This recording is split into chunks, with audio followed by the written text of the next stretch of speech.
here is part 4 of my winter bass series. Today was for sure my most frustrating day of winter bass fishing yet. Fish were chasing my gear all day long but refused to actually bite anything. Days like today make me second guess everything I've learned about bass fishing and make me question everything I know about fishing in general. I pulled up to a log and saw an absolute giant on my fake live scope, so I casted my drop shot right on it and she smoked it. Sadly for me, the ball didn't bounce my way and she wrapped me up in a log, and that fish was gone forever.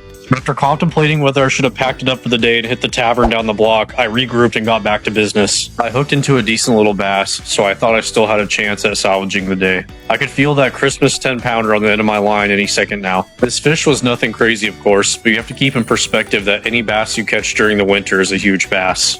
Winter bass fishing is a peak degenerate activity, and only the most skilled and patient anglers are going to have a chance at catching one of these winter bass. I studio greenlit 5 videos, so I'm going to be making at least one more. Even though this series hasn't been my most popular content, I've enjoyed taking on the challenge and going against the grain to partake in what is probably the most obscure wintertime fishery in the Northwest. What I'm struggling to decide at this moment is if I should fish lakes that I know already or try a new lake that I've never been to before. I feel like if I go to a lake I've never been to before during the dead of winter, catching a largemouth bass would be next to impossible. However, sometimes fishing is about the challenge and learning new things and conquering new water. It's not always about catching fish. Let me know what you guys think. Should I keep beating up the same lakes that I already know super well, or should I go to a lake that I've never been to before? And as always, thanks for watching and stay tuned for part 5.